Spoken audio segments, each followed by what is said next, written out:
اعتراض نمبر 4، یزید کے فاسق اور فاجر ہونے کے موقع پر ایک اعتراض ہی کیا جاتا ہے، اگر یزید فاسق اور فاجر تھا، اگر یہ شرابی تھا، اگر یہ بد کردار تھا، تو صحابہ کرام رضی اللہ عنہم نے اس کی بیعت کیوں کی تھی؟ اور جب پتہ چل گیا یہ فاسق ہے تو اس کی بیعت ختم کیوں نہیں کی؟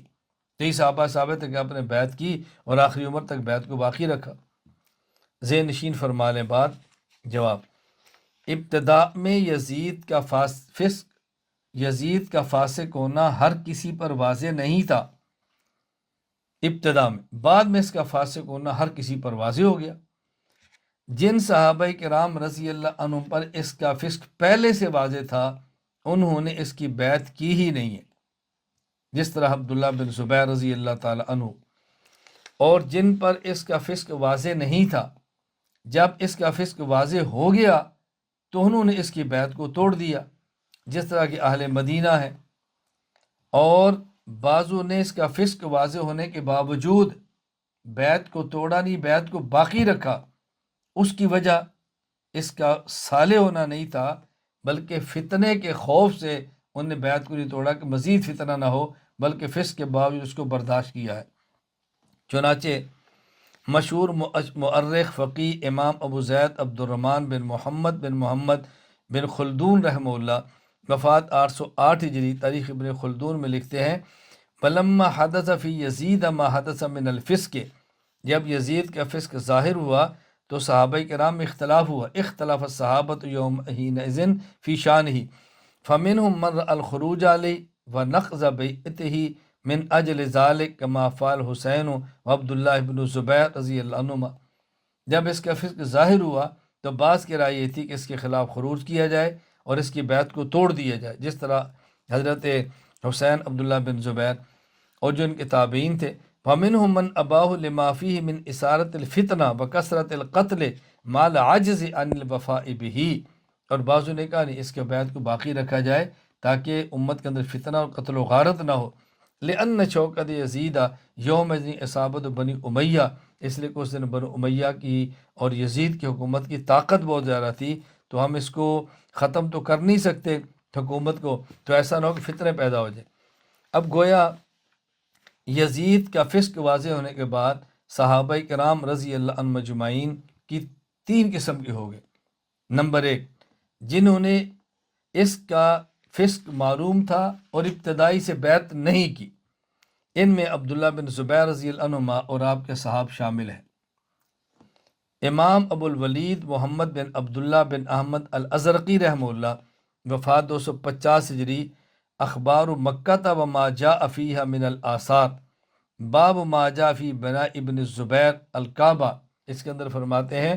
لما ابتا عبداللہ بن الزبیر عن بیعت یزید بن معاویہ وتخلف وخشی منہم لاحق بمکہ لیمتنع بالحرم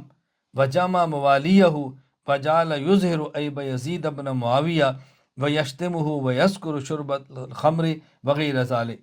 جب حضرت عبداللہ بن زبیر رضی اللہ عنہ نے یزید کی بیعت میں تاخیر کی اور بیعت کرنے سے پیچھے رہے اور آپ کو یزیدی فوج کا خوف محسوس ہوا تو آپ مکہ مکرمہ تشریف لے گئے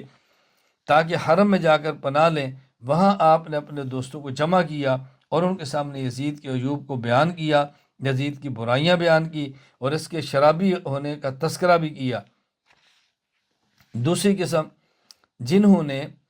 بیعت کی لیکن فسق دیکھ کر انہوں نے یزید کی بیعت کو توڑ دیا،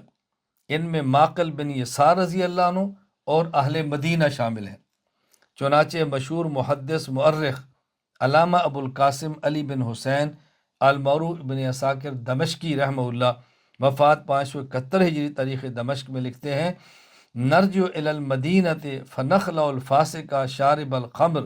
ونبایع رجلا من المہاجرین او ابناء المہاجرین۔ فرماتے ہیں ہم نے طے کیا کہ اب مدینہ جاتے ہیں اور فاسق شراب پینے والے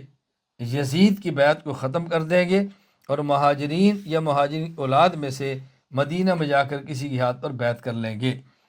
علامہ جلال الدین عبد الرحمن بن ابو بکر السیوطی رحمہ اللہ، وفات 911 ہجری، تاریخ الخلفاء میں لکھتے ہیں، بکان سبب خلع اہل المدینہ لہو ان یزید اسرف فی المعاصی، اہل مدینہ نے یزید کی خلافت کو چھوڑ دیا تھا، بیعت ختم کر دی تھی، اس کی وجہ یزید کا گناہوں میں حد سے زیادہ تجاوز کرنا تھا۔ تیسری قسم جنہوں نے بیعت تو کی لیکن فسق کے باوجود خوف فتنہ کی وجہ سے بیعت کو جاری رکھا، عبداللہ بن عباس، عبداللہ بن عمر رضی اللہ عنہما اور دیگر بعض صحابہ کرام اس میں شامل ہیں۔ دیکھیں حضرت عبداللہ بن عباس رضی اللہ تعالی عنہما نے جب حضرت عبداللہ بن زبیر رضی اللہ عنہما کی بیعت نہ کی بلکہ یزید کی بیعت کی، تو یزید نے انہیں شکریہ کا خط لکھا۔ عبداللہ بن زبیر رضی اللہ تعالی عنہما نے یزید کو جو جواب لکھا اس سے صاف ظاہر ہوتا ہے کہ آپ نے یزید کی بیعت رغبت اور محبت میں نہیں کی۔ مشہور مؤرخ ابو الحسن عز الدین علی بن محمد الشیبانی الجزری رحمہ اللہ وفات 630 ہجری الکامل فی التاریخ میں لکھتے ہیں فَكَتَبَ علی ابن عباس اما بعد فقد جاءنی کتابک فاما ترکی بیعت ابن الزبیر فواللہ ما ارجو بذالک برک ولا حمدک ولکن اللہ بالذی انوی علیم۔ فرمایا کہ تمہارا خط مجھے موصول ہوا،